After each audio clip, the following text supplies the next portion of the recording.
Day of the Family. My name is Dr. Sharon Ottod De Giovanni, and I'm the Research Entities Coordinator at the President's Foundation for the Wellbeing of Society, supporting our 6 research entities in their work, including the National Center for Freedom from Addictions and the National Center for Family Research.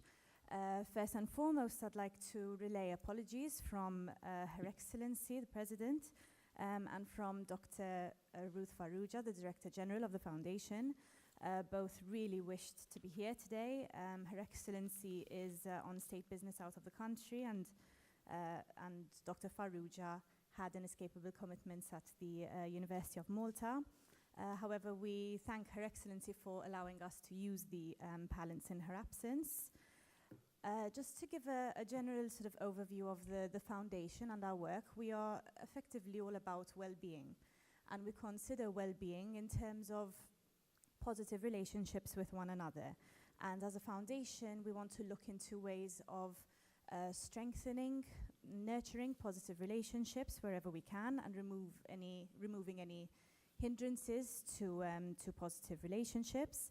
And one of the ways that we do that, one of the many ways that we do that, is through innovative research. And both the family entity and the Freedom from Addiction entity took this challenge very much head on in many different ways, but the way I'm talking about today is through their research studies. So the National Center for Family Research tackled the topic of couple relationships in their first and second research study. Their first research study, Sustaining Relationships, Couples and Singles in a Changing Society, allowed the center to quantitatively look at how couple relationships are experienced and valued in Malta. And this study was later on followed up by an in-depth qualitative study looking at the expectations and lived experiences of couples in Malta. On the other hand, then the Center for Freedom from Addictions considered the prevalence of problematic internet use. In their first study, they considered this in light of 18 to 30 people aged 18 to 30. And their findings ultimately inspired their follow-up publication where they looked at the same topic, but amongst 13 to 16-year-olds. So I'm personally very much looking forward to revisiting these excellent pieces of work and considering the ways that these topics very much intersect with one another. And the way that we are actually doing this today is through the very kind contribution of Professor Francesco Belletti, who we're delighted to have with us today, and we are immensely grateful to him for being so generous with his time and for being with us on the occasion of International Day of the Families to share his research findings in a very sort of new field, considering the ways that people are navigating their relationships with one another in the digital age. And in this regard, I would also like to express my gratitude to the 2 research entities, to the National Center for Freedom from Addictions and the National Center for Family Research, for spearheading this initiative to bring people together and to encourage us to consider the ways that our relationships with one another are conducted in the digital age, both for the positive, potentially for the negative, but we'll consider this in a little bit more detail later on. This very much ties in with concerns with which people expressed to Her Excellency the President in conversations that she had with people throughout the country. And it was one of the things which at the outset of the foundation's work she had asked the research entities to look into in some detail in response to what we were hearing from the bottom up. And these participatory processes are very much an integral part of what we do and how we conduct our work. So we are very grateful to the entities for giving us this occasion today to discuss this in the context of International Day of the Families. The research studies which I've mentioned are available at the front desk, mostly on pen drives. We do have a few hard copies available, although we have limited supply of a few of them. So if you are interested in receiving a hard copy of the research, we ask that you indicate this at the registration table, and we'll mail a hard copy to you as soon as we receive further copies.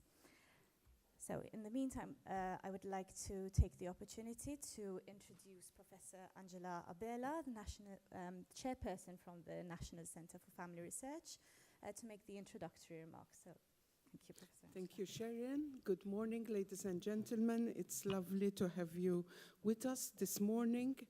Today we are celebrating the International Day of Families, and the 2018 annual observance of the International Day of Families is Families and Inclusive Societies, relating to the promotion of peaceful and inclusive societies for sustainable development. The approaches to family policies for inclusive societies vary around the world and may include social inclusion of various family types, families with disabilities or ethnic minorities, etc., etc. On this International Day of Families, two entities, as Sharon has said, within the President's Foundation for the Wellbeing of Society, namely the National Center for Family Research and the National Center for Freedom of Addictions, from Addictions, have come together to discuss the impact of digital communication on contemporary families and challenges and opportunities it provides for family relationships. We thought it would be most appropriate to discuss the topic today, given that 80% of the adult Maltese population made use of the internet regularly in 2017, and we ranked 12th in the Digital Economy and Society Index of the same year among the 28 member states. Malta makes abundant use of social media. It was considered as the second leading nation in Europe when it comes to using social networks, with 55% of the Maltese sharing information on Facebook on a daily basis. The development of digital media over the last 20 years has revolutionized many aspects of daily life, including couple and family relationships, and information and communication technologies now serve as a virtual meeting place for new relationships and keep members of the family living in different parts of the world connected. I do that with my own children. The ex who are not living in Malta, and it's as if they are still here in a way because I talk to them every day. The excessive use of media also triggers, however, social media jealousy or leads to internet infidelity. Parents are often at loggerheads with their children about excessive internet use, which hinders communication and distracts them from other important endeavors. To discuss this topic, we have invited, it was Dr. Anna Vella's idea, to invite Professor Francesco Belletti, who is the director of the International Center for Family Studies in Milan, and who will present to us their national study, which was carried out on a sample of 3,708 interviews all over Italy, entitled Le relazioni familiari nell'era delle rete digitali. Dr. Anna Vella, chair of the National Center for Freedom from Addictions, will then reply to Professor Belletti's presentation, taking into account the recent research carried out in 2017 on the prevalence of problematic internet use in Malta amongst young persons aged 12 to 16 years. In turn, my colleague, Dr. Sue Vella, expert on the National Center for Family Research, will reply to the two presentations, taking into account our research on Maltese families, where these findings came out spontaneously. Without further ado, I will now invite Professor Belletti to give his presentation. As he goes to the podium, I will present Professor Belletti. Francesco Belletti is the director of the International Center for Family Studies in Milan, which is a non-profit independent research center on family relations and family policies. A sociologist, he graduated in political science from the University of Milan, and for many years, from 1991 to 2006, he was adjunct professor at the Catholic University of Milan, teaching courses for the degree of Bachelor of Arts in Social Work. From 2009 until 2015, he was president of the National Forum of Family Associations, a network which lobbies for better family policies in Italy. His main interests are related to social and family policies and welfare studies. He writes regularly in popular and scientific magazines and journals and reviews works on these topics. Professor Velletti. Thank you. I feel honored to be here in such a beautiful place. And I came in Malta on February for another international conference on couples relationships. And so I have to thank, first of all, Angela, Bella, and Annabella for inviting me. I like challenges, and my English will be at proof today. So it is a pleasure to me too, because I do believe that the International Day of the Families can be a very big opportunity to raise awareness all over the world of the importance of the family. And so thanks again for that. Center is managing every 2 years a report on family in Italy. And we are not doing a sort of statistical monitoring of the state of the art. We don't check number of births, number of marriages and divorces and so on. This is done by the official statistical institutions in Italy. But we rather try to look for some innovative point. And for instance, we checked the intergenerational solidarity in 1991. We talked about the cost, the economic cost of raising children in 2009. And finally, last year, we had to take consideration of the digital dimension of family relationships, since this digital world came through directly into daily life of families. So we didn't expect to rebuild the understanding of the web, or there is a lot of literature of expertise everywhere in the world. But we try to focus our analysis on how family relationships are shaped in a better or in a worse way by the digital connections. And I think that it is really a bit of innovative knowledge that can be shared.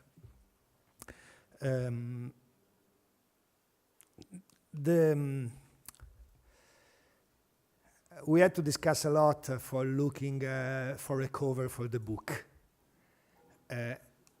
As you can see, it is a sort of living alone together, because everyone, they are all together in the same room, but maybe they are really left to their own devices, which is a recent book by a colleague of us working in London, and which is speaking about the same topics.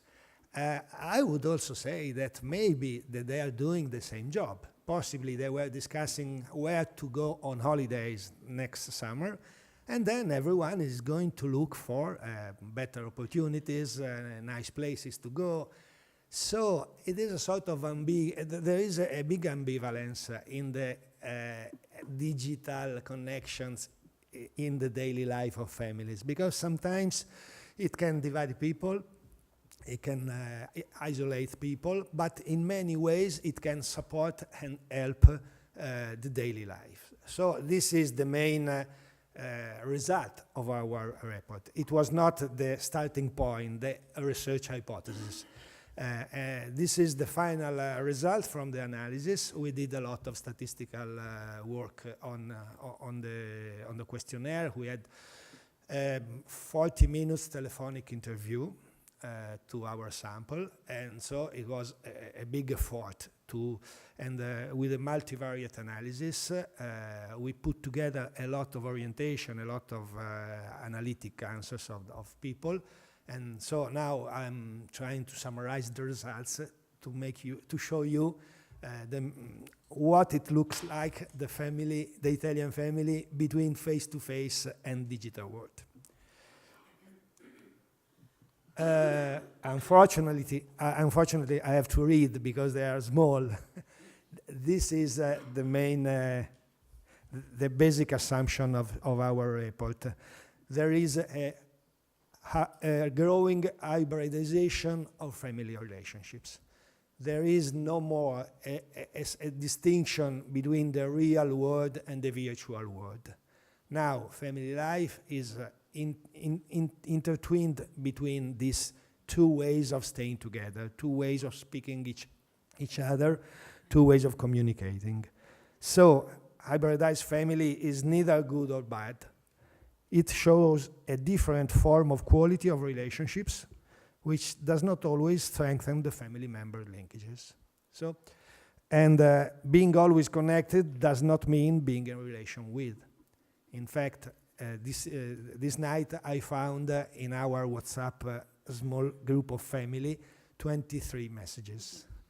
And I could stay on this messaging, and I also have my older son on a honeymoon trip, since I got married on the 5th of May. And it is this strange feeling that you are looking at their own private life, since they are sending us photos of their honeymoon trip. I never imagined that I could have a look to what they are doing. Obviously, they are not sending everything. And so, but it can keep us together. This son is living in Netherlands for 3 years. He's working there. He's going to live there, and surely our digital connection help us to keep together. So it is a common experience, in fact. And so we had to take a preliminary decision, and we don't want to enroll in this sort of soccer supporters between the apocalyptic or integrated people, or traditionalists or innovators. In fact, our families showed to be not ideological. They are coping with this dramatically and rapidly change in their own lives. And Italian families in particular showed a sort of wise slowness. We have a big movement about slow food in Italy, which would be connected with good food, while fast food should be connected with junk food.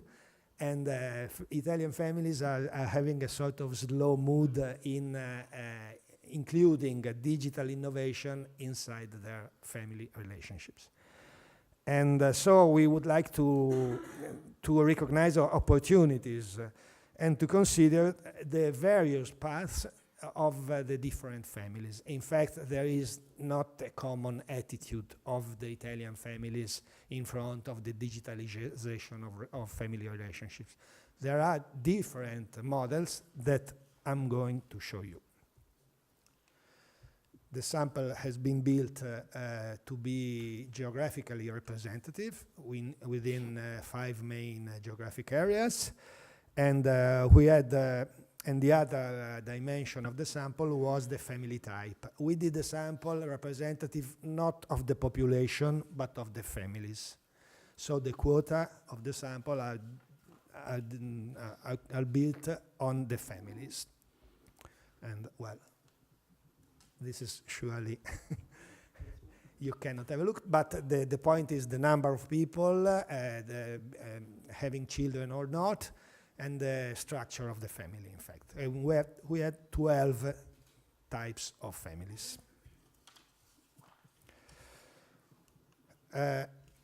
after all, after considering and analyzing statistically the data, we found 4 main groups, clusters.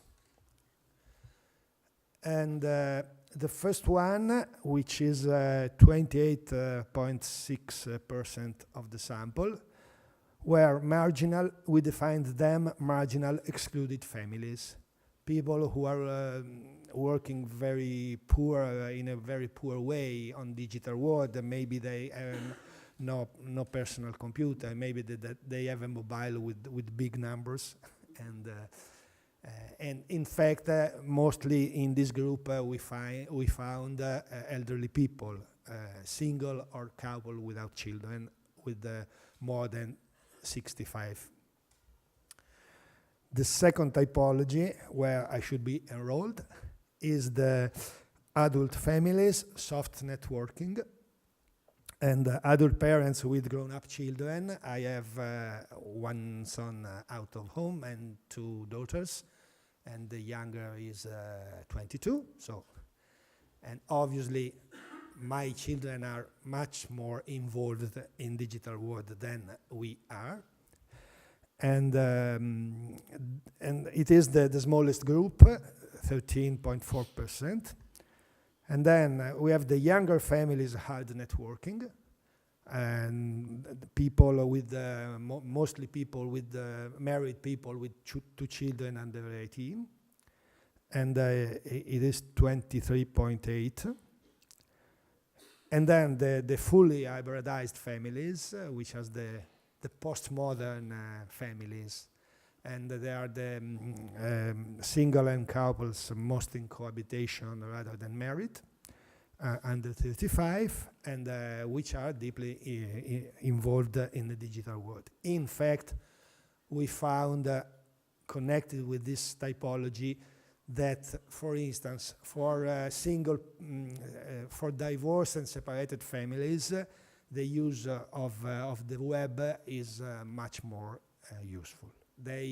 And so we can imagine that maybe the father, far from the family and not living in with his children, can use digital connection to try to have better relationships with his children. So, and in this last typology of the most hybridized families, we can find also those new families like living apart together, those people who are feeling as a stable couple but living in different apartments and only partially living together in the same place. So the digital family is also a way of being a new family. I wouldn't say that it is a better family, but it is a new model of trying to have in mind how to build a family project of life. And obviously, the first thing that emerges from this typology is that the age is very important. In fact,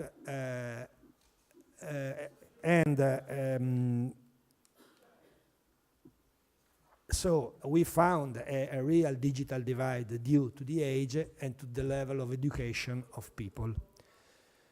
In the slide there is, we show the self-evaluation. How good are you in being on the web, in using in a good way these new tools and devices? And the people we interviewed, which were the husband or the wife, in fact, self-reported a sort of 5.5 from 0 to 10 scale. And if you get a 5, you cannot be, you cannot go on in your studies. So the minimum we are rating ourselves just coping with, while the score for their children is reported with 2 more points, so 7.5 or 8. So parents are well aware that they are coping with better educated, better digitally educated children, and this can put some educational problems, in fact. And another interesting information on this topic is that when the family social and educational capital is higher, the digital divide is lowering. So the more the parents are educated, the more they can cope with the digital life of their own children. And this could be also a sort of general strategy. Please don't surrender as parents in front of not knowing how to manage. But we should have to learn to be more educated in this digital world in order to be better parenting. And a lot of information. For instance, we asked the people, are you using the web for your own choice and pleasure, or do you feel obliged to be on the web for work or for having services from the public administration? And this gave origin to a new typology, but unfortunately I cannot show this. But it is a way of thinking about how this generation is coping with this rapidly changing revolution. In fact, the last step of this revolution was in 2007 when the smartphone started. Since from that date on, everyone is producer of information, everyone is 24 hours, 7 days a week connected with all the world, and so on. And if you think it is such an impressive revolution in being in touch with the real world, that obviously we have to learn how to use in a good way this new step of the revolution. And the problem is that in the next 10 days, we cannot imagine which will be the new revolution. Maybe that we will be organically planted our mobiles, and it would be quite comfortable, so we couldn't get lost it. But I'm not sure that this cyborg perspective will improve our humanity. But in fact, the changing evolution of technology is really impressive, and very few of us can imagine its boundaries. Well, in front of this, we tried to have a look to how parents are coping with this digital competence of children. And we asked some questions who are rather common in the international research, trying to check if they are trying to control the digital life of their children, if they push them to be digitally oriented, if they are simply aside to their children, just having a look at what we are going to do. And so we found that many strategies are adopted by parents and families. This first slide, there are 2 slides on that. These first 2 slides have rates of more than 40% or 50%. So these are very well used strategies and are setting limits on the time and on the contents the children can use on the web. So there is one strategy of taking control. And there are other high as chosen. And the other one is talking with children about the online contents they see, and sitting aside while children are online, having a look without actually intervening. So are 2 different strategies of being with your own child.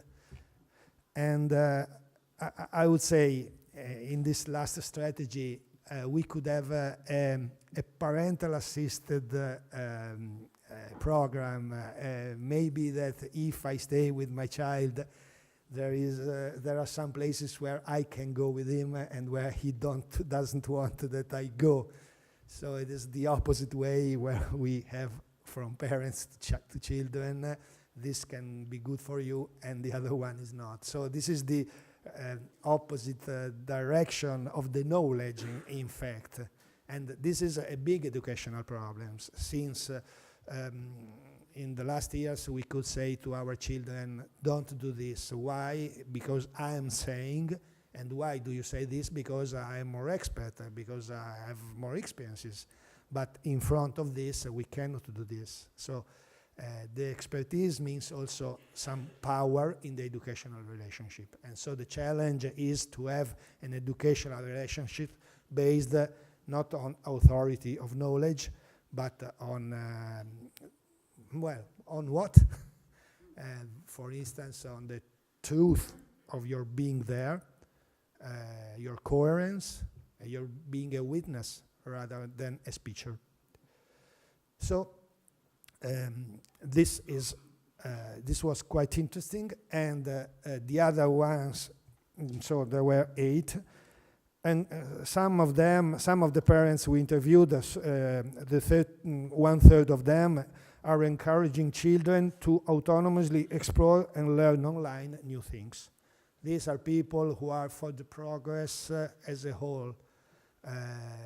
So if you can, you have to do, and you have to improve on that field.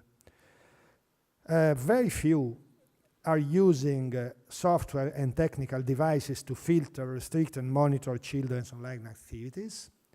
There are some opportunities to have a better control, and it is less than 30% of people who are effectively using this.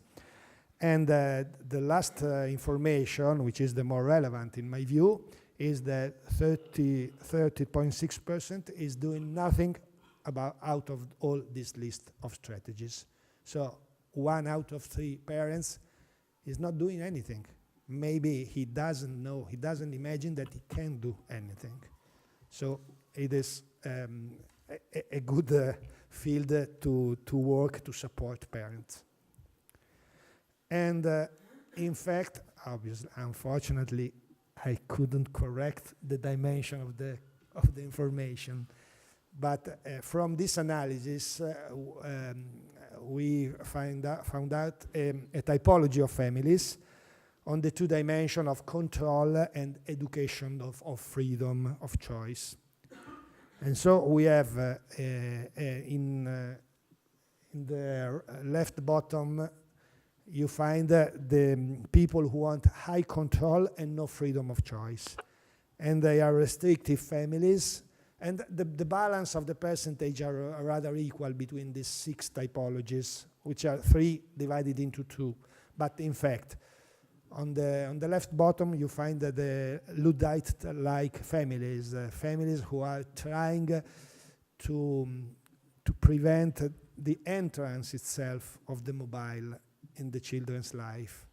And for instance, it is also a church responsibility of education, because when you have the celebration of the confirmation, then you have this gift or the first communion, okay? It depends on the age in which you give. We heard some people telling us that their child was the only one in the classroom who didn't get the mobile and couldn't go to a WhatsApp group who was used by the teachers to give homework and to keep in touch with information of the daily school activity. So it is a real problem of social integration, in fact. And on the opposite side, on the upper side, there are the families with very low control and with no responsibility of parenthood, and so freedom for all, and permissive or laxist families. So children are totally free to go everywhere on the web. And we do know that the risks are very high. In fact, the most utilized contents on the web are pornography and games. So it is a sort, as we say in Italy, paese dei balocchi, of Pinocchio, and for younger and adult people. And so we know that the total freedom of young people is really risky. And on the right side, on the good opportunity is the media active families. That is people who are trying to stay with, to have a discourse with children on the way they are going and use all these new devices. Obviously, we miss, in some sense, a language, because we have to learn as parents how to do this media active action. And another interesting information is how daily life is intertwined, how the family opportunities of staying together are in connection with this new guest of the family. In fact, in 1994, our center did a very interesting research on TV and family.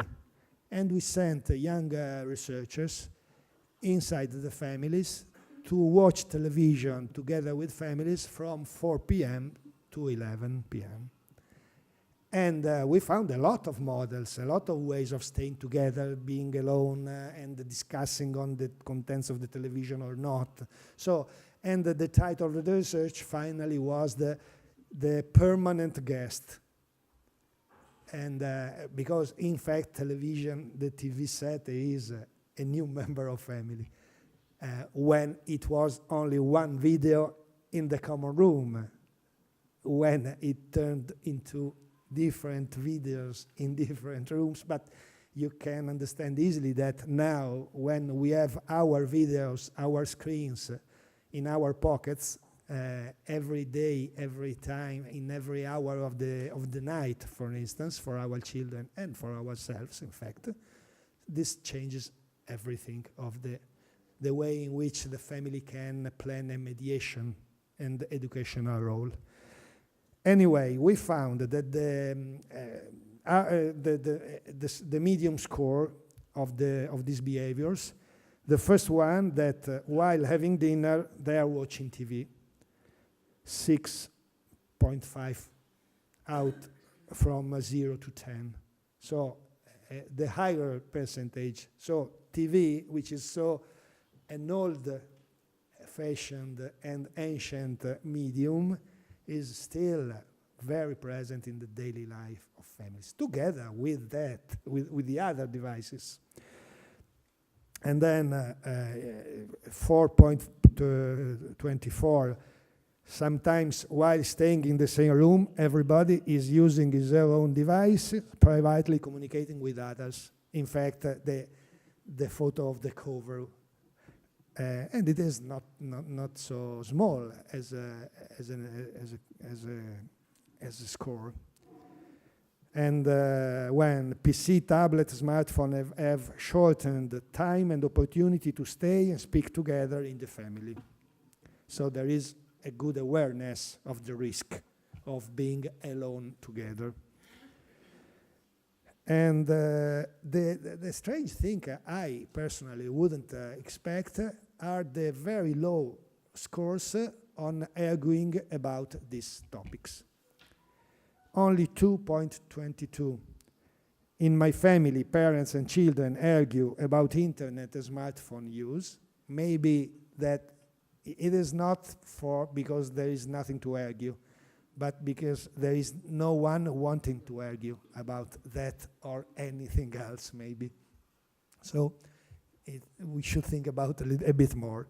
And in my families, adults argue about the internet and smartphone use, which is 1.63, very low. If you go to the family centers, to the counseling centers, to the course proceedings for divorce and separation, you find a lot of conflicts arising from the mobile, which was suddenly open to the partner, looking at things that you couldn't imagine, in fact. It is the same of the old diary that you were writing. But so I think that this information is slightly misleading. They are not. There is a very bit discussing and arguing in a conflictual way about how to use digital world. And I would say it is a sort of surrender rather than a peaceful living. Another, okay, we are in time. Thank you. I have the time control here in front, but it is perfect. And another information is the way families are aware of the privacy problem, which is not a bureaucratic one, but it is a real risk for the daily life of families. And so the impression is not so clear. A good score is reported of almost 6 from 0 to 10. Posting online personal data as little as possible. I don't trust about their use. And in fact, we have good reasons for being not so trustful. 3.5, I'm worrying about what our children can post online on social networks. I don't know if 3.5 out of 10 is a good and realistic score. 2.26, I often share online our family daily life, which is the opposite attitude of the other. 1.95, I regretted for sharing online personal and family information. It is not so high. And 0.83, I argue with my partner about the person I or she met on the social networks. Well, to tell the truth, this was a telephonic interview. And if I've been asked if I'm arguing about such a hot topic, I'm not sure I will be so open to tell the truth. But this is a sort of confirmation of this impression of having families who have no language for arguing. And I feel the impression that in some sense they prefer putting under the bed or under the carpet, okay, the dirty. Okay, as for the information from our research, well, the book is very big, and it is full of numbers and of analytic information. I know that Malta is rather well Italian speaking and reading, so if you want to buy, yes, do. But this is the general impression, in fact. We wanted to give the idea of this ambivalence in coping with and with this big problem of education. And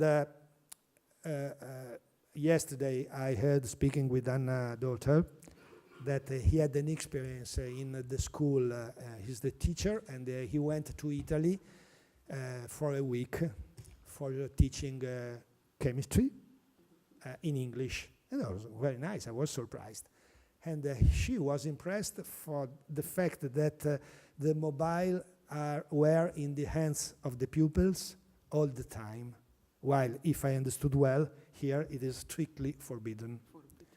Okay, I would support the Maltese, the Maltese approach, but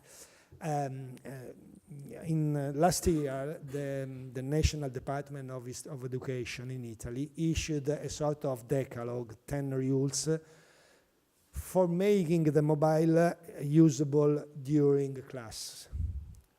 And there were suggestions of common good sense, in fact. If the teacher is knowing what is going to do with the mobile, if there is something of the activity, of the educational activity, if parents are well informed, if the teacher is managing the game rather than leaving people doing whatever they want. And I would say that this is a good strategy, in fact, not keeping totally outside this new instrument from the educational places where our children can live. We have two main places that can have some educational chances: the family life and the school.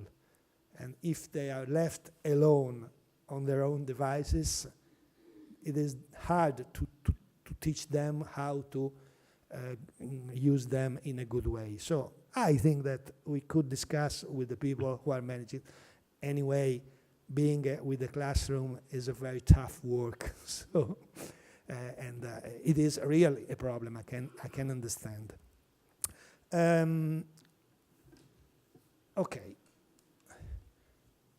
This was the slogan of the Safer Internet Day this year, and it had something to our speech, which means that the web can be built by the people, and the web can be better as much as we are trying to give good contents and good opportunities for using this big technological support.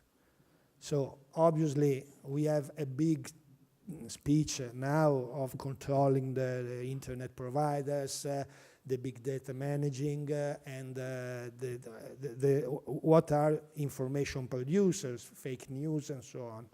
But we can have a good opportunity to build a new and well-oriented web. So I wanted just to stress this, that we couldn't find in the interviewing people, but it is an interesting aspect to be kept in mind. Okay, and I found this new information a couple of days or so. These are the last ones. And on March this year, the COFASE Europe, which is a federation of family associations in Europe, and with a formal institution legalization in the European Union. And they issued these 12 points, which are on the general the dimension of the web. So some of these problems are not specifically linked to the family life, but some of them are interesting. And competencies and skills, the third principle, is arguing what I tried to tell you before. That is, the first 2 points were we need connection for all, broadband and opportunities to have connections, in fact. First of all, you have to be the physical connection. But the second one is that you have to learn how to use in a good way. So this was in the direction of what I was telling you. And a specific point of digital parenting, so a dialogue between educators and children, and privacy and data protection, the digital footprint. I heard a teacher in Italy who was showing to his children an app who is showing you whatever you went on the web in the last 3-4 years. And they suddenly were deeply frightened because they imagined that you could cancel your digital footprint while it is very hardly canceling. And so it is a good educational input to be used.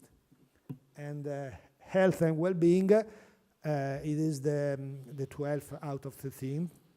And it is arguing, sorry for not viewing, but the slides will be available for you, I think. It is speaking about the physical well-being of the body compared to the digital living. And so it is a very wise suggestion. For our personal well-being, global well-being, we need to live in our bodies. So we need physical activities and so on. And it is a rather simple suggestion, but we should keep in mind, since we also know that there are some specific risks like social retirement, hikikomori, and a lot of people who are now thinking that they can live mostly digitally rather than physically. So it is a good thing to keep in mind. And well, these are information that I keep with myself from the Maltese research, so no problem. It is not my task. And just a few words to possible parenting strategies to humanize the hybridization of the family relationships, which is the final sentence of my communication.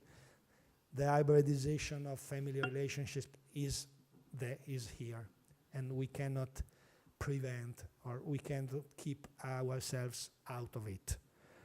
But we should do something. We can do something.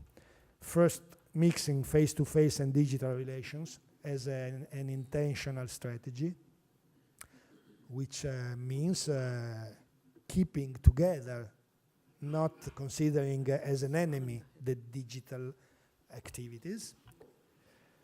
And the education challenges are for having a good freedom of choice rather than efficient control mechanism. We have to cope with the opportunities of going everywhere, in fact, and we have to teach responsibility and love to truth. Because the web has also this big opportunity to be someone else, to tell everything without feeling responsible or having a different face. So this is an educational challenge, in fact. I would say that some diet is surely wise. You can go on holidays in a place where you have no signal, and it is hard, but you can manage after half a day of thematic. And for instance, you can ask your family not to be connected during the meals, and having the mobile off or in a different place. Obviously, in this challenge, you need coherence as a parent. If the parent is the first who is giving up, obviously children will not learn anything because they are looking at you, not hearing at you. So they are learning with eyes, not with the ears. And this is surely...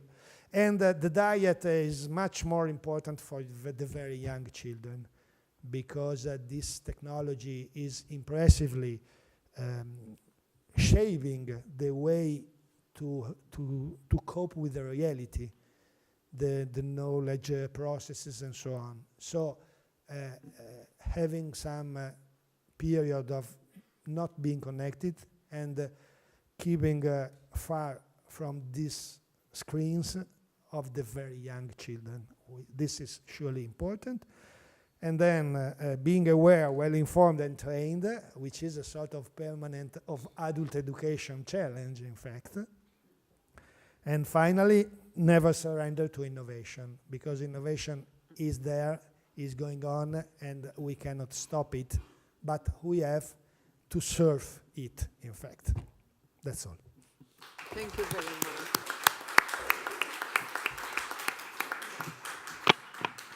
Thank you, Professor Bellotti. It was very interesting. You gave us a lot of food for thought. I will perhaps refrain from making any comments now, because there will be time for questions.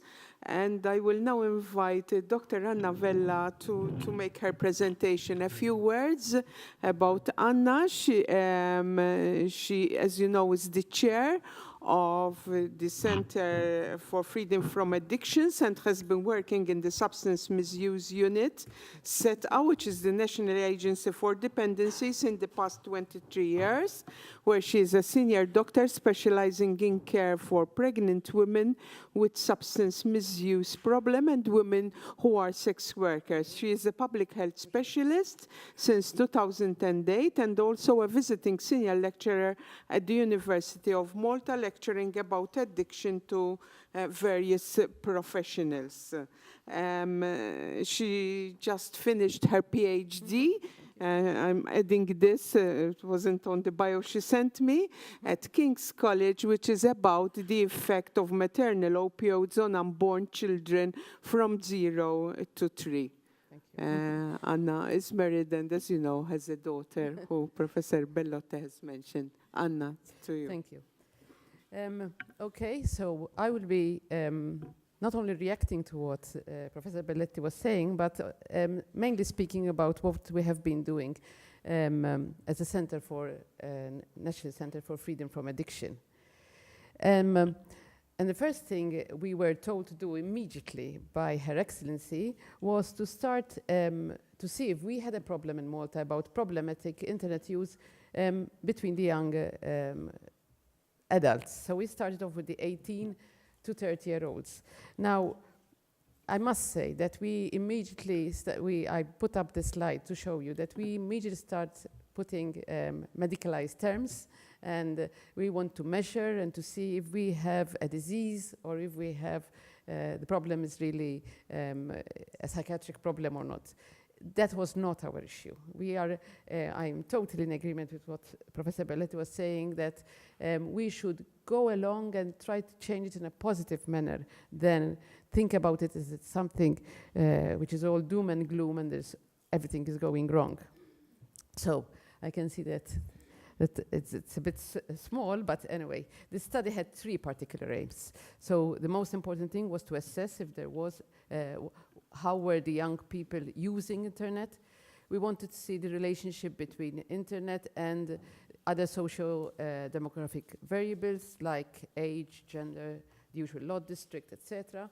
And finally, we wanted to contribute to the international research because in Malta we still did not have data about the whole population. We used the Young Internet Addiction Test, which I will be saying as YAT, that's how it's said and used. So we used this because it was the microphone, sorry. We used this because it was a tool that had been standardized and was good, but we added something else because we wanted to know more. And you know, once you're going to do this study and you're going to pay money to do it, you try to get most of it. So we had one open question asking participants what they use the internet for. Then we had the 20 YAT Likert scale questions, and at the end we had other 8 close-ended questions related to the socio-demographic variables.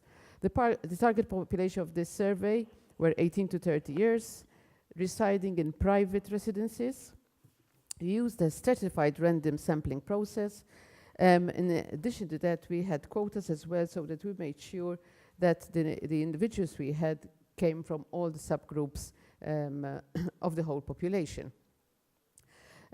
We used the CATI, the computerized assisted telephone interviewing system, and this was done, this study was done between 23rd February and 11th March of 2015.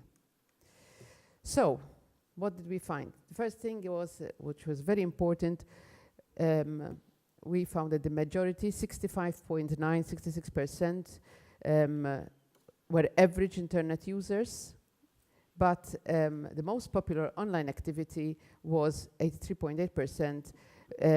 They were using it for email, for research and education, and then browsing, online shopping, online news, streaming, playing games, chatting, internet banking, and paying online bills. Now, I'd like to say something with Professor Belletti was saying, that we are now moving into an era, even in Malta, that everything is done online.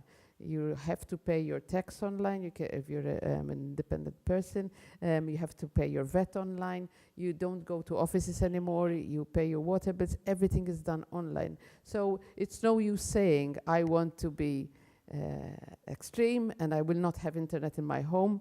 We are made to do it, to have it, and we have to use it. So it's very important to move in this direction.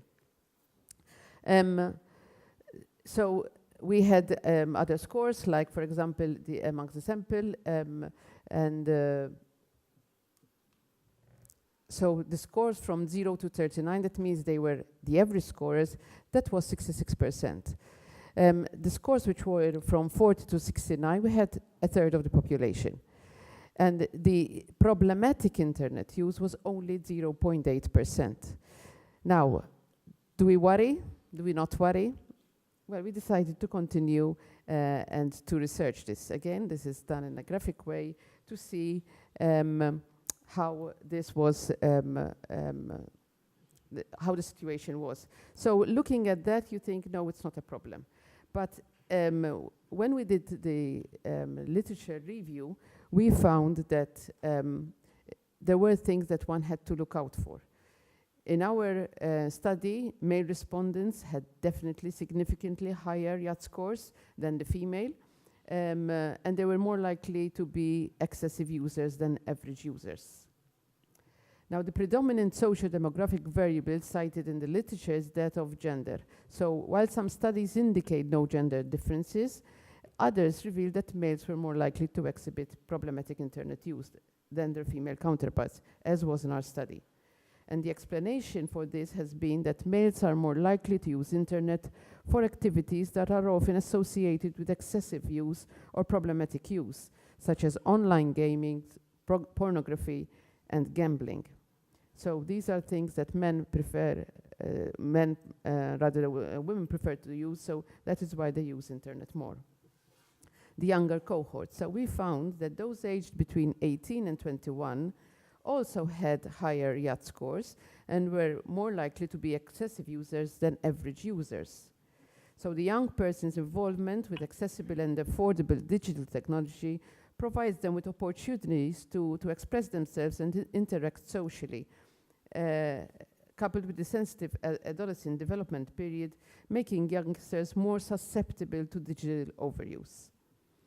Being single and not in a relationship also emerges another factor for having higher yacht scores. So those who were single were more likely to be excessive internet users as opposed to average users. An epidemiological review of internet addiction in the last decade highlighted a number of psychosocial factors related to increased internet use among young people. This included characteristics such as using the internet to enhance mood, to feel better about oneself, to decrease feelings of boredom and loneliness, to boost self-esteem, or to avoid face-to-face interaction. A number of familial variables were also associated with higher internet use, and these included family conflict and dissatisfaction, decreased parental bonding, and lower levels of parental achievement, of parental monitoring. In addition to this, poor academic achievement has also been listed as a risk factor for problematic internet use. So this was very, very important. The respondents in our study who had completed post-secondary levels of education had higher mean yacht scores than those who completed just primary, secondary, or tertiary levels, and were more likely to be excessive users than average users. Also, respondents in the southern harbor area of Malta had higher scores, and this scores was significantly higher than the lowest mean yacht scores that were endorsed by GOZO. So GOZO seemed to be more protected than us. These findings merely show that respondents residing in the southern harbor area were particularly susceptible. I would also like to say that the strongest predictor variables were the type of education completed, post-secondary level, marital status, being single, age, the younger cohort. So these were very, they were just predictors. So if you were like that probably it would end in that slide, in that situation. So we were saying that male, younger, and single were very important. And this is very important because it shows also your relationship with your family. I would also like to highlight the fact that we asked the yacht had certain questions which were very important. For example, how often do you neglect household chores to spend time online? How often do you prefer the excitement of the internet to intimacy with your partner? How often do you form new relationships with fellow online users? How often do others in your life complain to you about the amount of time you spend online?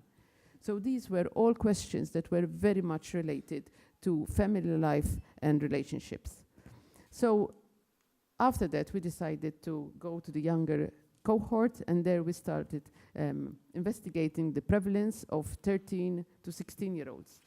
This was done in Malta and Gozo. We did it in a particular way. There are 10 colleges in Malta. 5 minutes, okay. There are 10 colleges in Malta, so we took a sample from each college, including that in Gozo. We had 2 church schools and 1 independent school. Now, here we did not use the same questionnaire because that questionnaire was more for young adults. So we used the problematic internet entertainment use scale for adolescents. It's called the PUSA.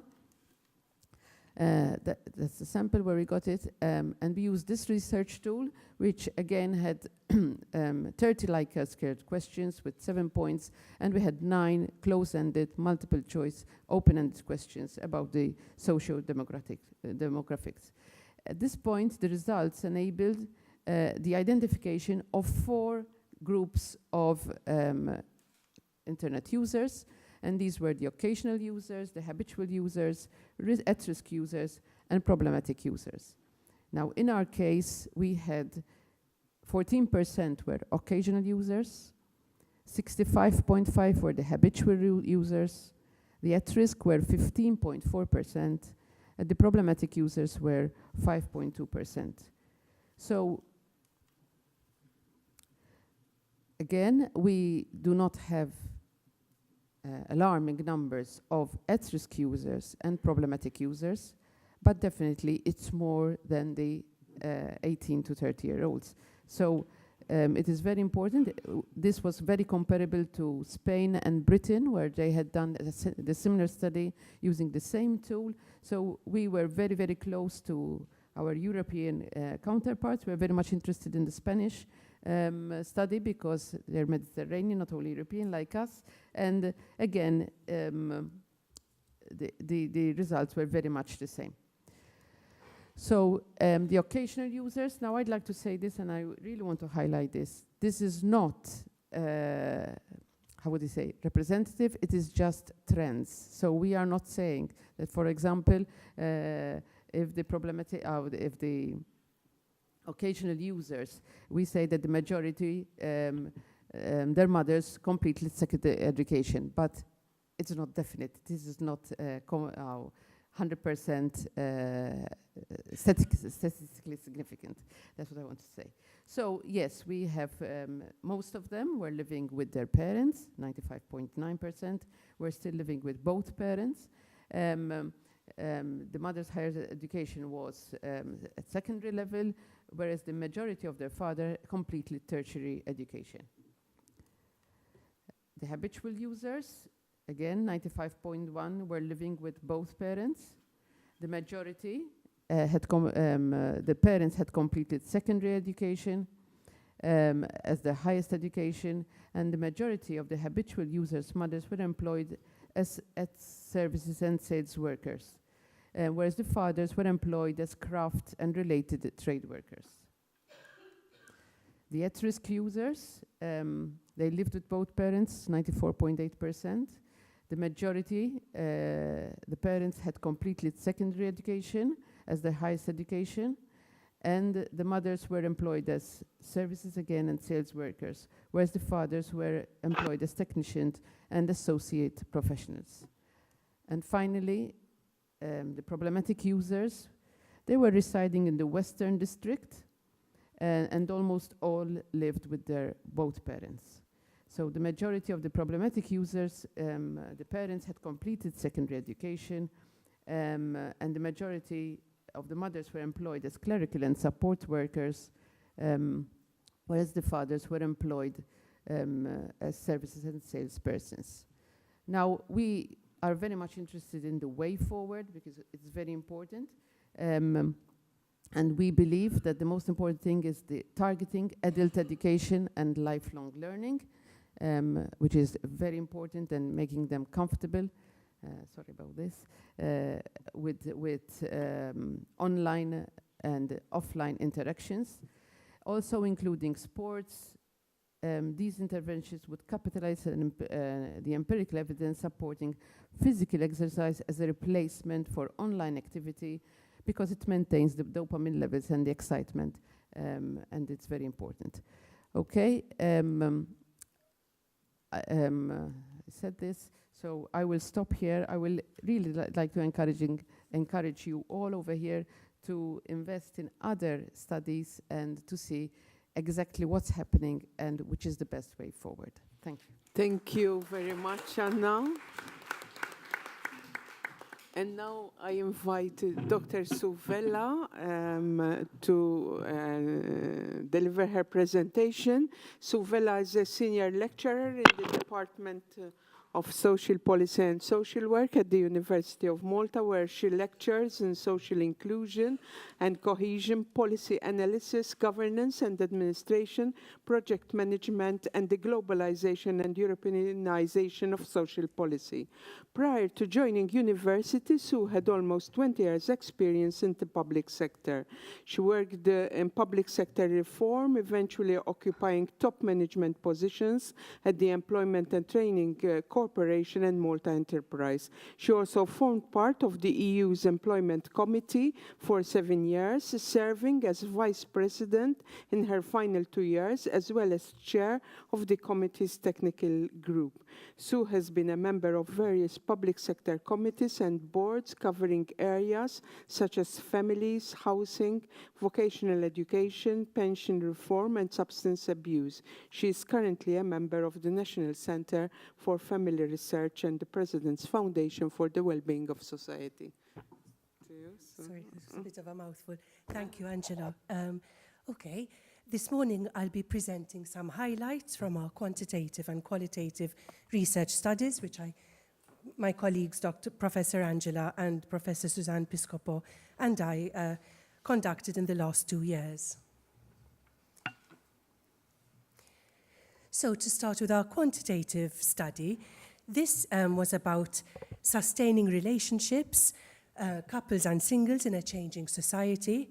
This was a quantitative research design, and we took a representative sample of around 2,469 persons, stratified by marital status and gender, and we had a 33-item questionnaire looking at different aspects of life satisfaction and relationship satisfaction. The data were collected by the National Statistics Office through telephone interviews, and we used SPSS to analyze the responses. I'll be focusing only on one aspect, what respondents valued in their relationship. This was one of the 33 questions. And as you can see on the left, communication ranked second, only after respect. So communication was valued, continues to be valued very highly by all respondents. Believe it or not, even before issues of trust, love, and fidelity. Communication seemed to matter more to younger and middle-aged respondents than it did to older age groups, who are more likely to value forgiveness and understanding at that point of their relationship. But what stood out quite strongly, even after we controlled for all other variables like age, income, education, occupation, those with the highest degree of relationship satisfaction valued communication most. So the greatest influence on their high relationship satisfaction, they put down to good communication.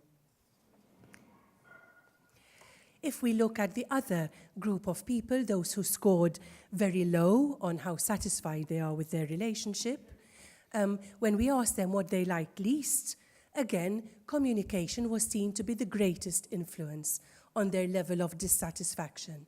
So communication still matters greatly.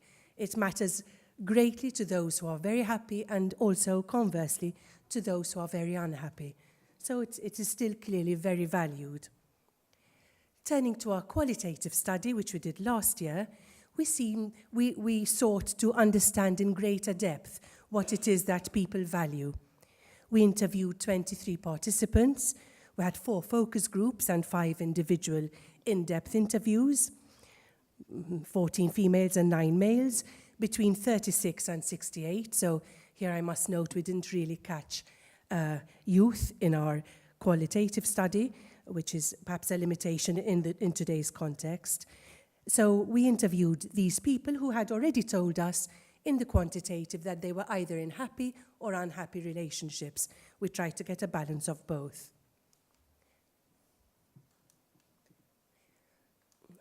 So respondents, one of our questions was about the influences. What do you feel has the greatest influence on the quality of your relationship?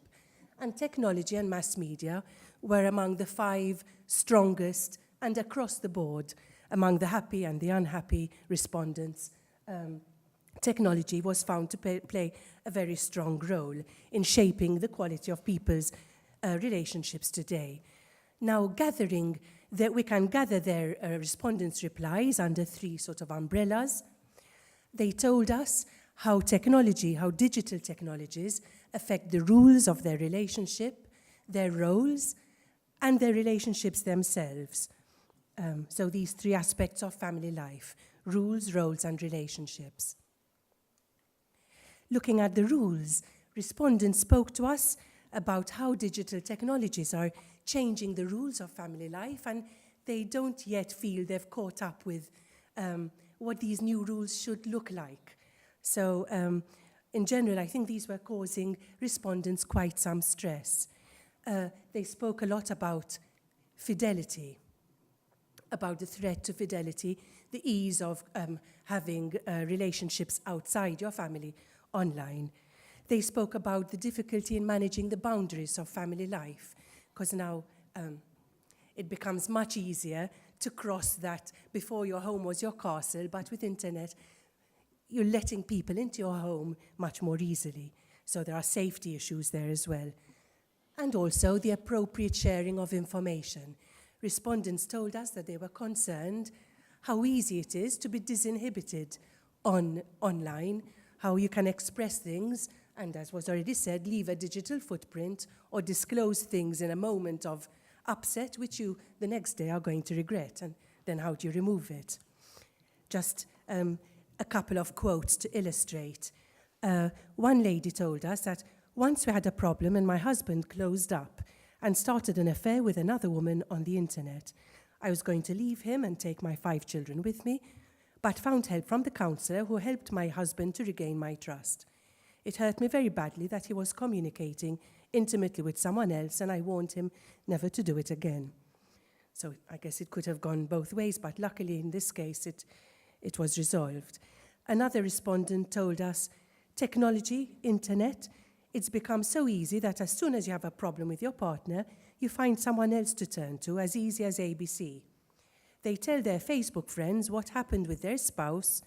They're reducing what is theirs, the cradle of their relationship. I like the way he expressed that, this sense of intrusion into a precious space. As well as rules, they spoke of the roles. A lot has been said already. On work-life balance, they spoke to us about how digital technologies are letting work spill over into what was before family space, whether through telework or through being on constant call. They spoke also of the challenges to parenting, which Professor Belletti and Dr. Anna have already spoken about how technologies are shaping not only the quantity of parent-child contact, but also the quality. And how parents, how they feel the need to learn to parent in this new setting. There was a lot of this sense of needing to learn. Also, the visibility of child's contacts. Parents spoke about not having visibility, really, of the child's contacts and a reduced ability to protect them. So a couple of quotes again. One lady told us, "We have to work hard to meet our expenses. After work, my husband and I do all that is needed. Then at 8 p.m., I put on the computer again to work. I'm not really affecting the family. The children have done their homework. I cooked and ironed, you see. But we have lost balance in our time together to communicate. But if we need to talk, I'll turn off the PC and talk." So if it's really necessary, she'll do that. Another parent told us, "I see how technology has influenced young people. They can barely talk today. They're awkward and can't start a conversation. They only tackle problems through Facebook. I try to sit down and talk, but they won't. Then they send me a message. What sort of solution is that?" Lastly, the impact of technologies on relating. They told us how technologies affect the type and amount of communication. Everybody mentioned mobiles on the dinner table. Also, many said that putting the mobile on the table communicates inattentiveness, that you don't value the other person enough to say, "I won't let us be interrupted, I'm here for you, I value you." So for them, putting the mobile on the table is a statement that I'm ready for us to be interrupted. Also, it changes how affection is demonstrated, and here we had some positive comments of how technologies allow people to communicate throughout the day and also across distance in a way they never could before. Lastly, they spoke about how technologies have changed values and expectations a bit by bringing consumerist pressures very close to home. Always on you, like as soon as you turn on your mobile, you're bombarded with adverts of various types. So if we have a look at some of the quotes, one lady told us, "I know my husband works on a busy hospital ward. Even I am very busy. At least we exchange a text message. Okay, love you, kiss, kiss, kiss. And these words can sustain us all day." Whereas a male respondent told us, "Facebook, chat, Twitter, all these apps. Your wife speaks to you, you tell her, wait a minute. Is that respectful? Just switch off your Wi-Fi and talk for half an hour." Another chap told us, "If you want a happy marriage, you have to moderate your expectations. But today, internet," he said, "has inflated everyone's expectations. Even a person who eats a pizza has to take a photo of the pizza and puts it on Facebook. Now, what's so special about that?"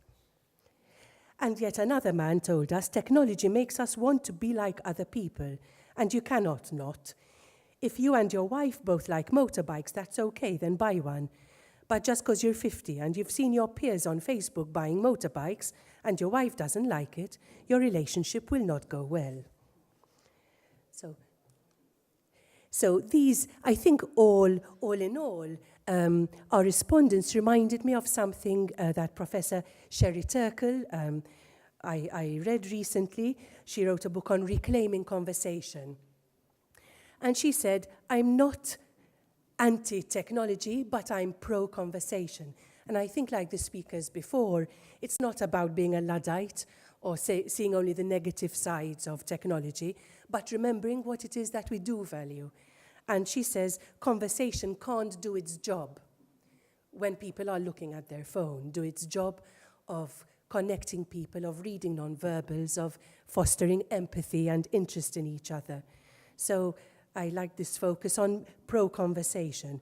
There are immeasurable benefits given to us by technology, but I think what's important is that there must be a basis of relationship for that technology to, for example, it's true, for example, parents and children keeping in touch over the miles, but if they don't have that prior relational basis, the technology is not going to create it, or it's unlikely to.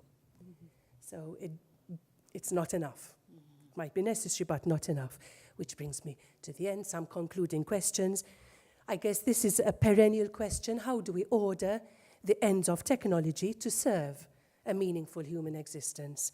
So, how do we harness its values. Now, very last slide, using Karen Bogenschneider's framework on family impact analysis, which she applies to a whole range of policies and laws and so on. She has 5 categories of considerations. The first, family responsibilities. How can we harness technology to support and empower family responsibilities, especially parenting? So how can it be put to good use? Then we have family stability. How can technologies be used to support and reinforce family stability, not undermine them, for example, through good boundary management, clarity over boundaries? Family relationships. How can technology be used to strengthen family competencies, like empathy? Turkel as well speaks of the capacity for solitude.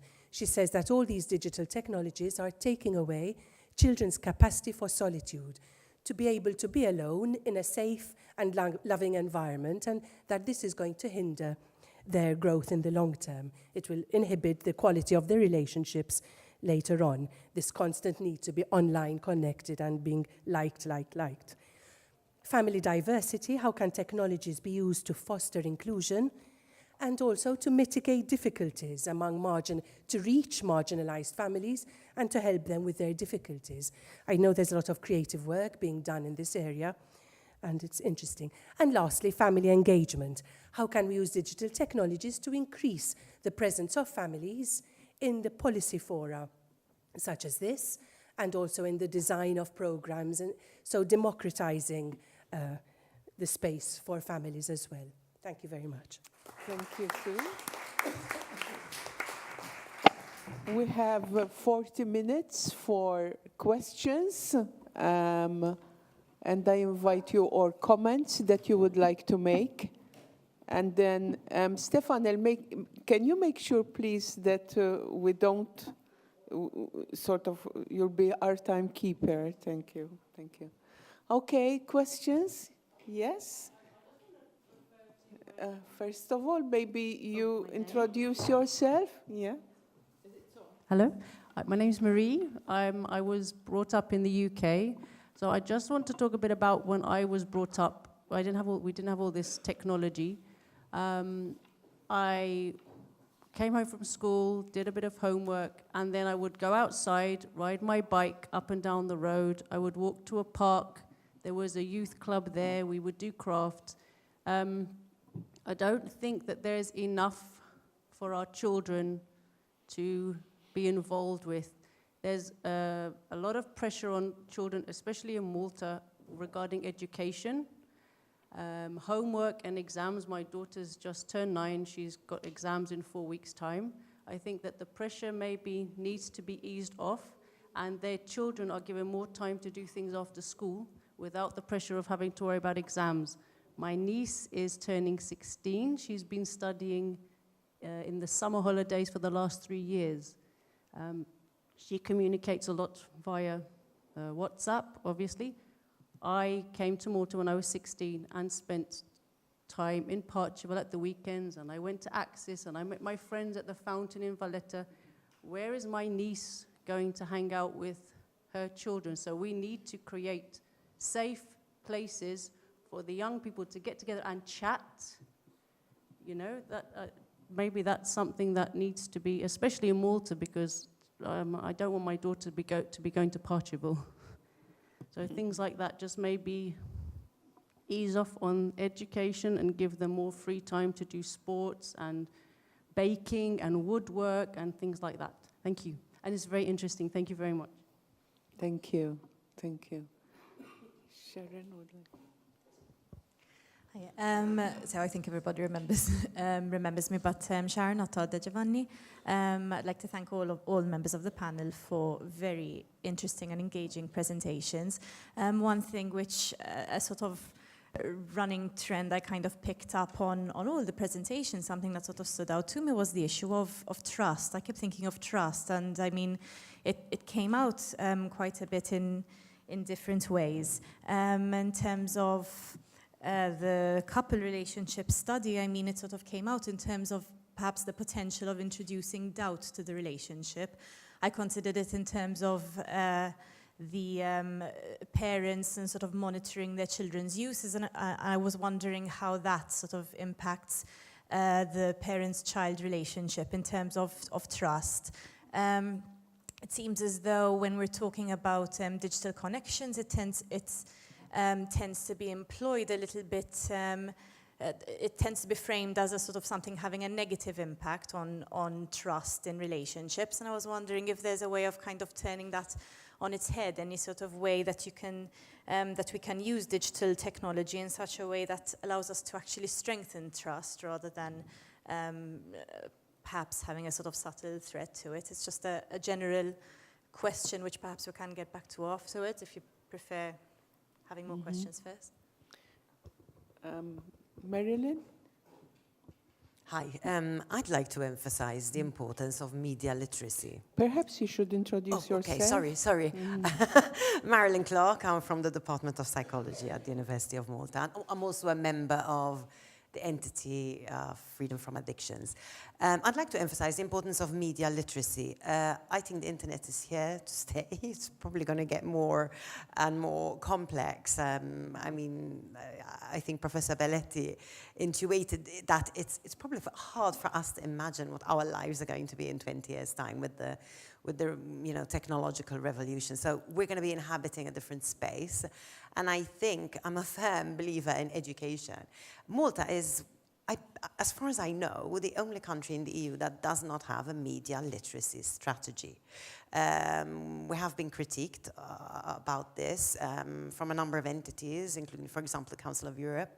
I think that not just young people, everybody needs to be more critically engaged with what there is online. If, for example, somebody mentioned fake news, I don't know who it was, I prefer the word disinformation. I think what we need is not less information, but better information. So I think, I'm not saying it's really the magic wand that will solve all problems, but we live in a changing world, and consequently, I think media literacy, so that children can learn to deconstruct the messages that they're getting online, that parents learn better ways to protect their children and make the world safer, that we learn how to understand which news is information and which is disinformation. When a troll is attacking us on Facebook, that we can understand that is probably a targeted message and not a real person with their own real views. So, thank you.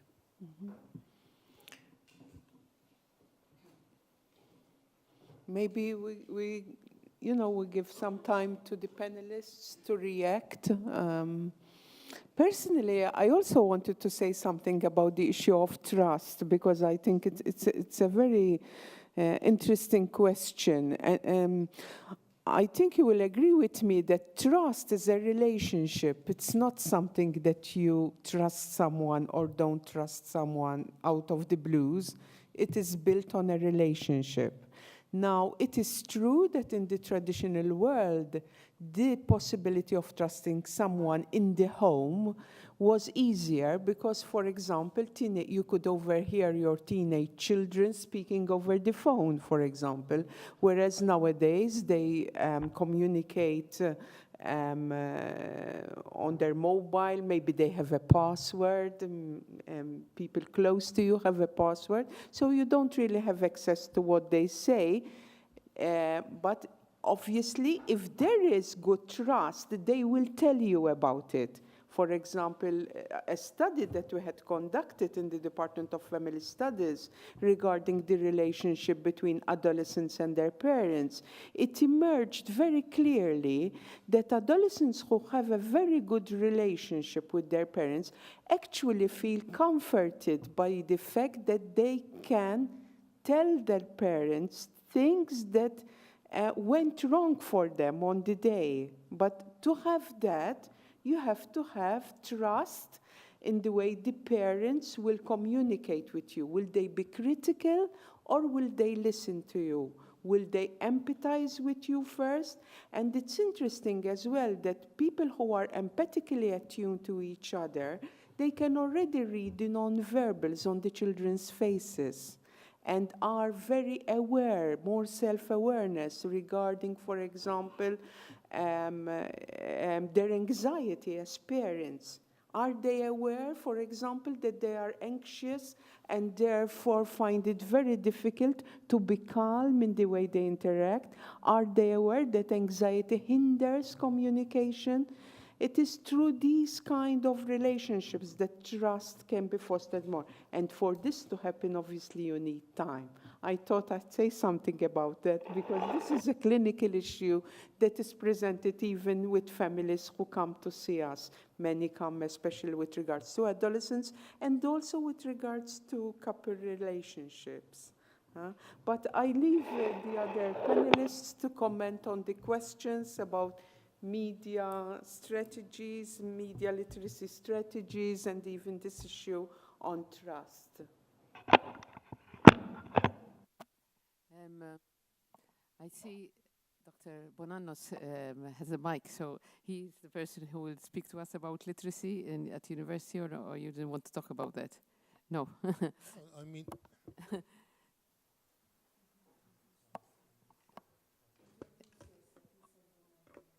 hello? Yes. It's It's okay. On, it's on. I am Philip Bonanno from Faculty of Education. I teach technology and hands learning, so I have some comments to make. First of all,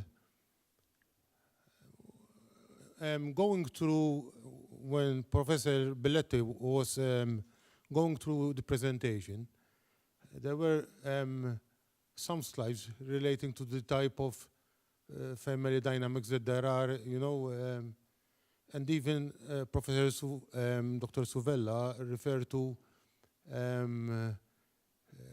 some problems that can lead to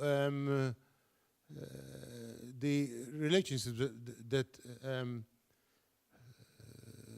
can arise in family, you know. My concern is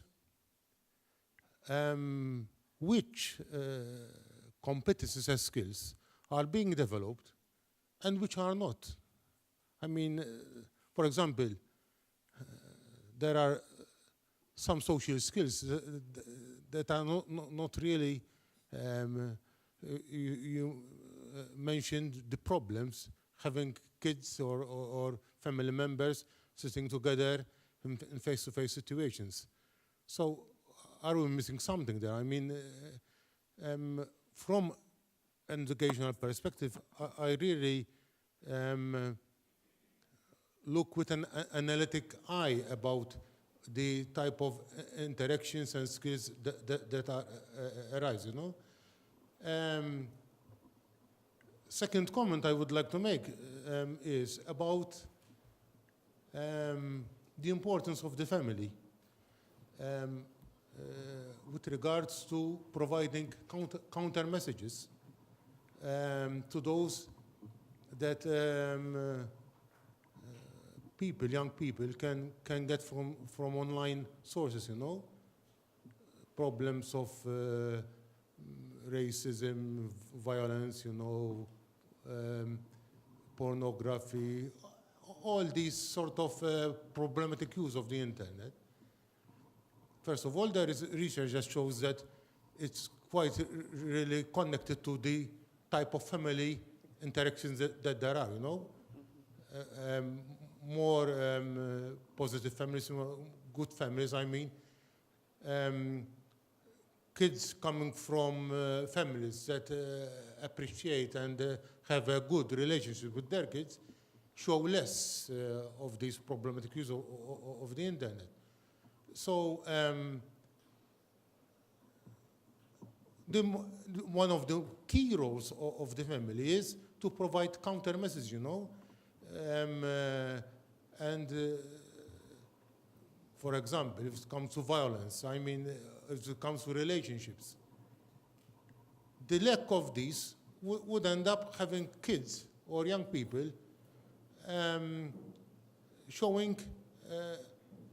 exposed only to one type of message, and that is the problem. Sort of, in those cases where violence was attributed from people who are exposed to excessive online gaming or excessive violence online. You know, this was the sort of lack that there was. They did not have counter messages coming from their parents or adults of their trust, you know. I would like also to ask the panel about one thing which it keeps coming to my mind during the presentations. What is your opinion about? One of the recommendations from the literature with regards to there is having tech-free family time. Family time where there is no technology. I mean, all members put technology aside and they dedicate time for developing. What is your opinion about this, you know? Thank you.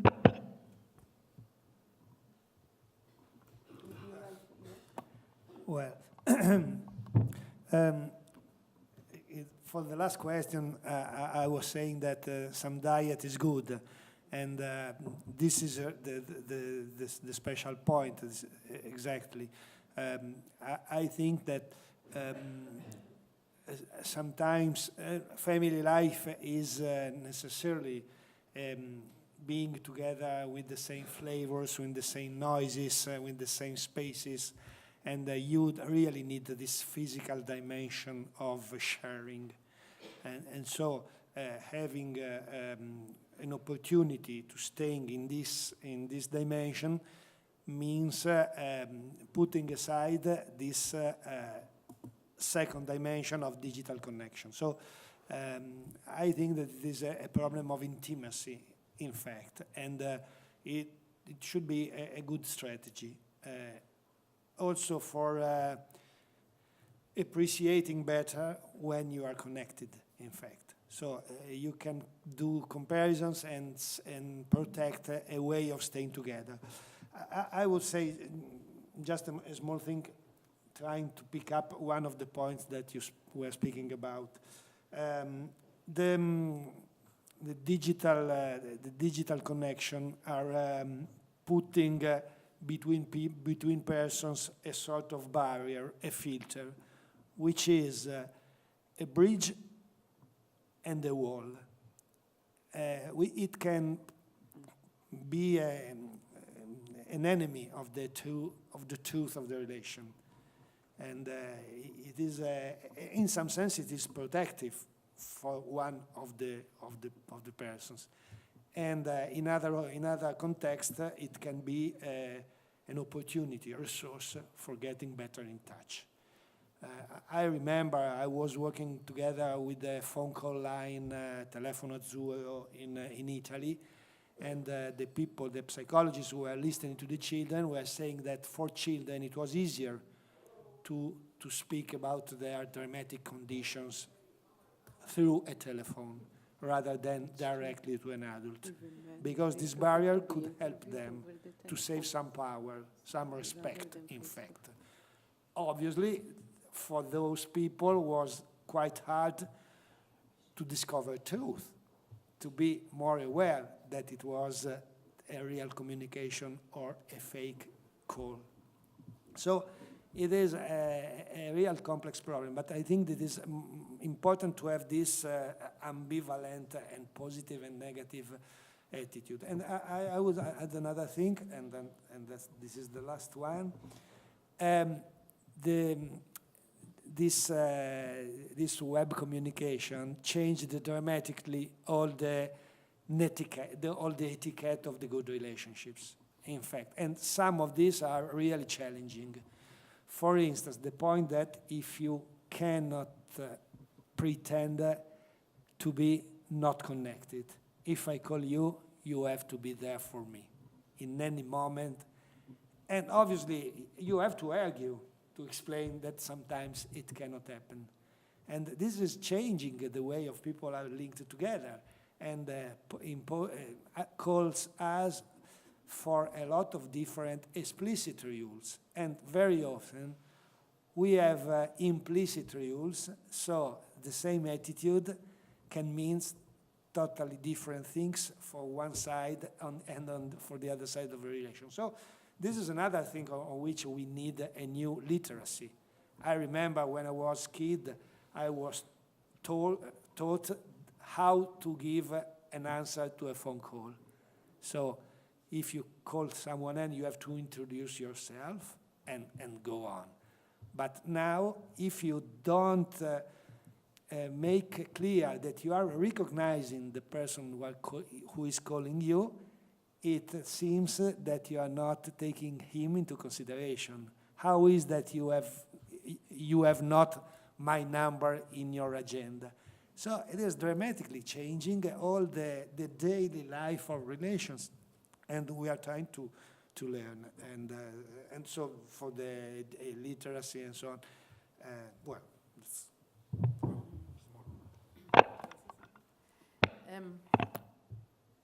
I'd like to connect what Professor Clark was saying and Dr. Bonanno was saying, because I appreciate that we have to accept, even if we don't like it, that the digital world is here to stay and to evolve and to keep on changing. It's no use trying to be pure and away from it all and not accept it. So I would rather than control and start saying, stop the mobiles, switch off television, I think of it in another way. If a family has a good relationship, if a family wants to spend time together, it's automatic that you don't bring your mobile with you. But if I had to put a rule and say, from 12 till 2, we are eating together and no mobiles, you will have children who are angry because they don't feel like it, and it's not right. So I would rather go for the positive. We're having fun together. We're having so much fun that I don't think of the mobile. We are having a good time. This is the time that finally I meet mom and I can talk to her. So this becomes secondary. It doesn't mean that parents lose their role in educating their children. Definitely not. And it doesn't mean that you just wait until they come to the moment to realize that it's good to be together. But on the other hand, being restrictive and saying no, sometimes you find yourself that your children are doing it just the same and you are not aware. Just to bring the example that Professor Belletti was saying about my daughter, being used to a secondary school in Malta where kids are not allowed to have a mobile, and doing this exchange with another school in Italy where she found that the children were all with their mobile next to them. It was obvious that they were allowed. Angela asked her, what did you do about it? Did you tell them to remove the mobile? And she said, no, obviously not. I used it. So they were doing an experiment. She said, use your mobile phones to take the time of the experiment. So that's the meaning I want to say. I would rather, many of us teach at university, everybody has his mobile in front, his laptop opened. We don't know what they're doing on their mobile. We try to make believe that they are taking notes, but we know they're not taking notes. We know that they're chatting. We know that they are communicating with each other about everything, but not what you're saying in class. So I'd rather know that and try to engage them in a different way so that what they're doing becomes not as interesting as what I'm saying. So this is the idea I would rather go for. Let's be more interesting. Let's give them sports and other activities that are more interesting. And at the end of the day, I'm not fighting against the internet, but I'm giving alternatives which are more interesting. More questions? Yes? They're bringing. Thank you. I work at Caritas and I coordinate the counseling and social work unit, and by profession I'm a psychotherapist. Thank you for your presentations. I'm learning a lot from them, so I really appreciate being here today. As a person sort of living in this reality, I really appreciate social media very much because I constantly learn so much from it and read articles and documents, and I'm always keeping myself updated. But always there's that struggle of having to choose as well, and sort of sometimes putting files aside so that when you have the time, I'm able to read them.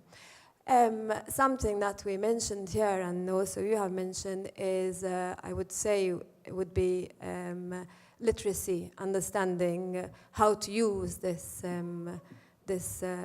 reality. I mean, I sometimes talk to my daughter about it, and we discuss how to use it, what to say, when to say what.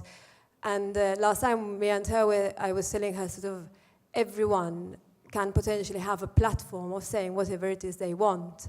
And I could have a background and not necessarily an educational background, and I have a platform to say certain things which would influence those people who are listening or reading whatever I'm saying. So the need of educating young children, of being able to identify where the source is coming from and whether to get influenced and how we tend to be prone to getting influenced by what other people are saying. And also, I think it's a great tool of looking at what the social mind is out there, because nowadays people just sometimes, without thinking, I tend to reflect before I post something, but some people just post without thinking. And I read certain comments, and I'm either taken aback sometimes, or I say, how come they could comment in this way? But it also could be for the people in the educational sector to kind of read through what is posted on social media, and through that identify how to educate the public. Because in a way, maybe in the house, we're not present in the house, but we are. When somebody's reading social media, you can understand how people are thinking, what people are prone to saying, how people tend to reflect. And that helps us create more educational tools to go out there and present it to the public. This is my... thank you. Very important point. Yes, Vivian?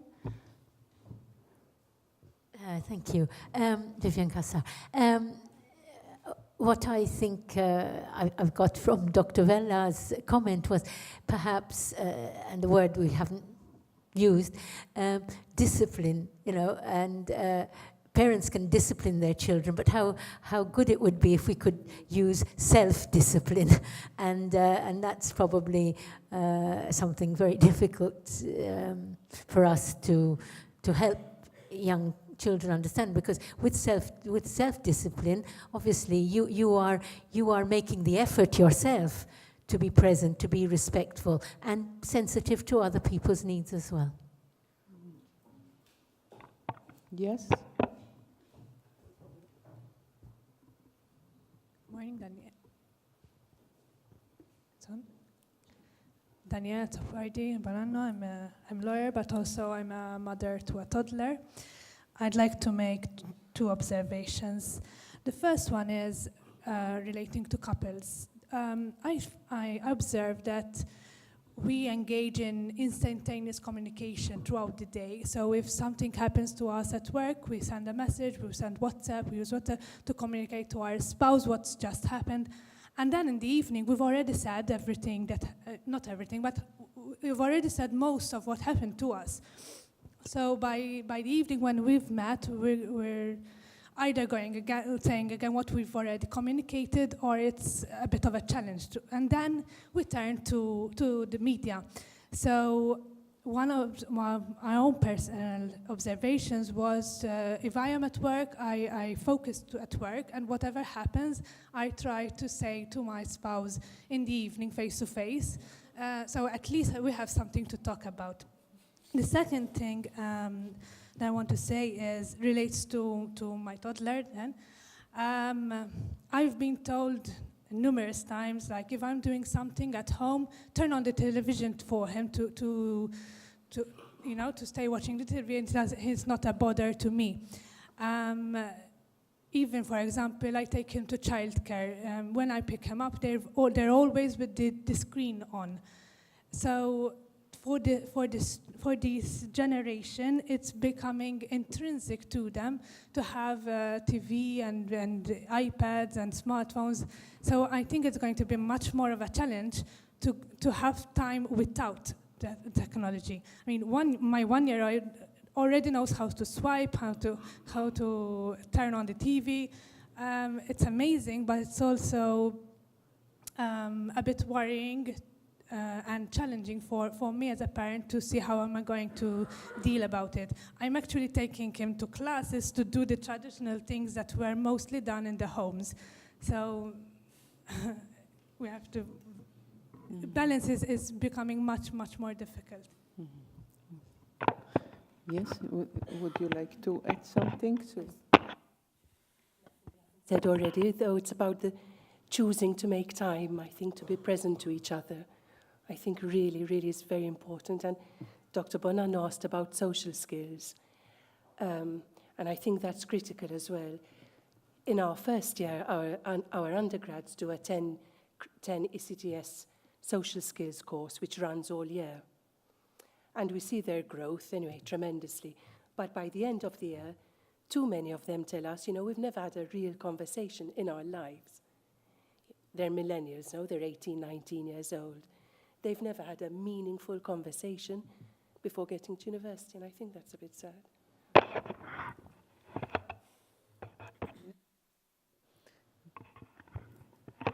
Hi, I'm Keith Barbar. I'm a student teacher, a student at the University of Malta, reading for the MTL in Ethics Education. First of all, I would like to congratulate you. The presentations were, and your findings were very enlightening and insightful, so congratulations for that part. However, I think that the issue here is that we are seeing technology as a separate entity which is kind of invading our usual way of life. It's like this new thing which has this which is kind of invading our old way of living.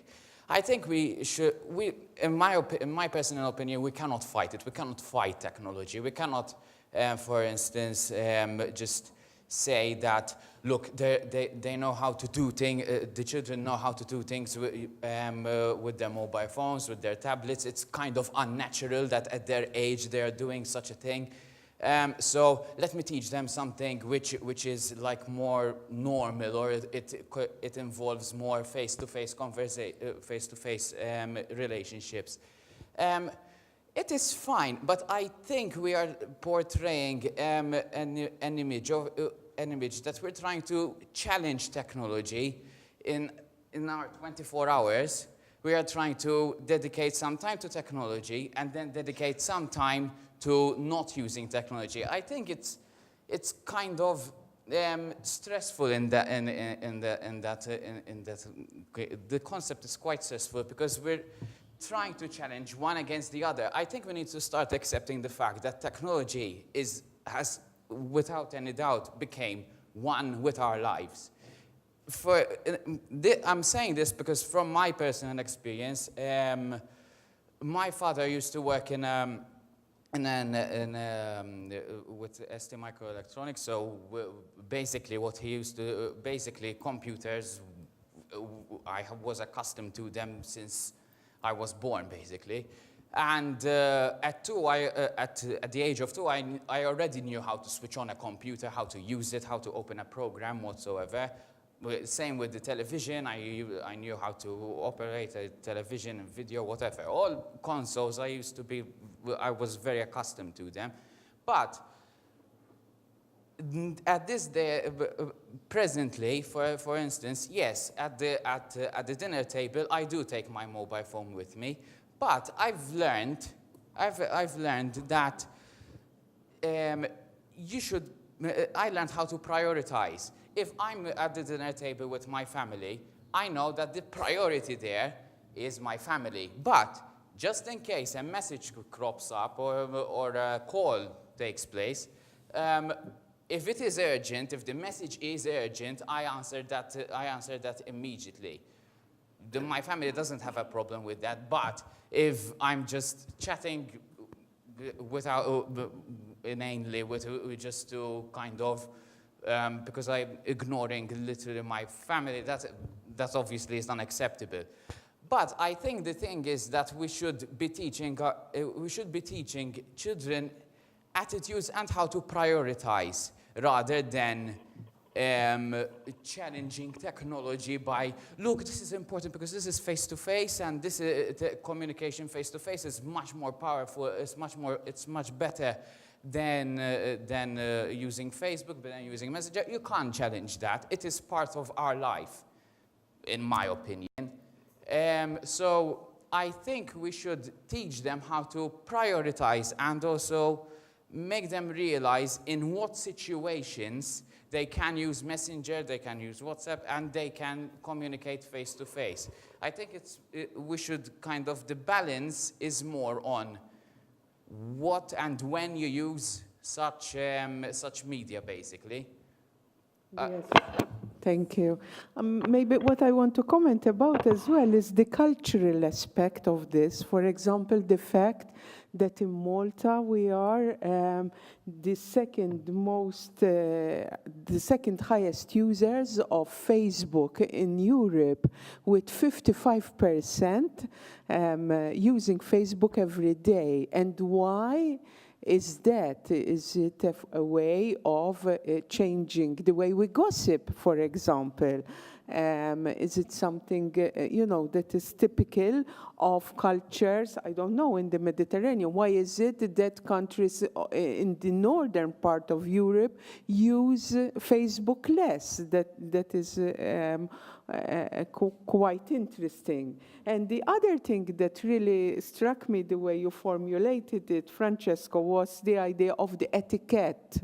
Like that there is a new etiquette, a new way of behaving. And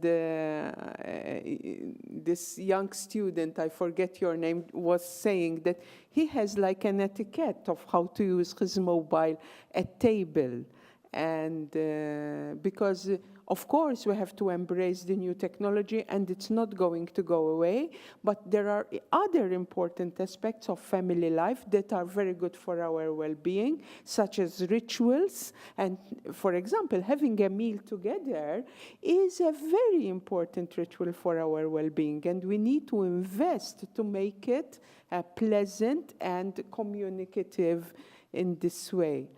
I don't want to, I'd like to stop here. I don't know whether you have any last comments to make, I suppose, or a last burning question. And then maybe, because it's time to close, yes. I would like to tie in with everything that was being said here. I'm Davinia Marie Muscat. I work on the Be Smart online project. My role is in Appoġġ, Agency Appoġġ, as in the helpline and the hotline. So me and my colleague, we basically see the bad side of the internet. Nevertheless, when we do awareness sessions in schools with teachers, parents, and children, we focus a lot on the good use of the internet and what's being said now. I am aware, part of the project, there is the Directorate for Learning and Assessment Programs, and they've created these booklets that they use during their PSCD sessions in Year 5 and Year 6 to focus more on critical thinking. Our problem and our challenge is reaching the parents and educating the parents. And whenever we do sessions for parents to come so that we teach them about the risks that there are online or the trends where their children are being online and what they're doing online, they rarely find them either not appealing or not so important as much as their sessions on education, like in maths or sciences. They're still not of a high priority. So we basically end up preaching to the already converted. So that was maybe part, it ties in quite well with your studies that were presented, because yes, we do feel that lack in that certain area. Thank you. We could use the Facebook then, since everybody's using it, rather than calling parents to come in. Thank you very much for these stimulating interactions that we had. I now invite Dr. Anna Vella to close this morning's session.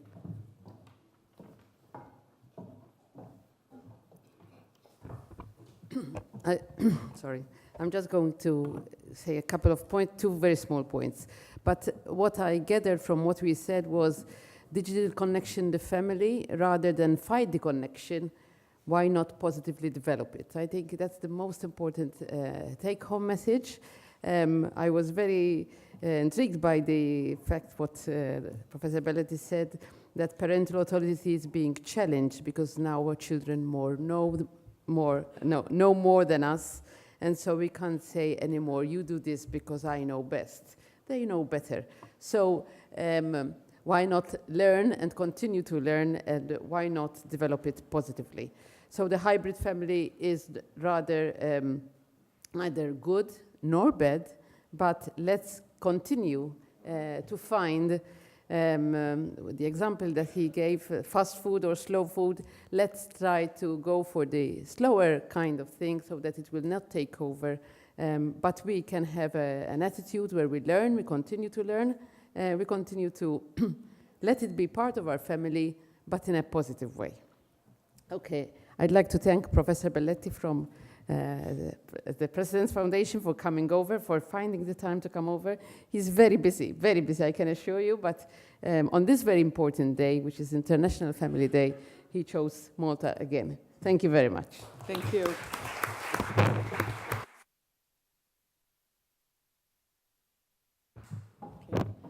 I think we can close here. So. Contributions. It was really interesting.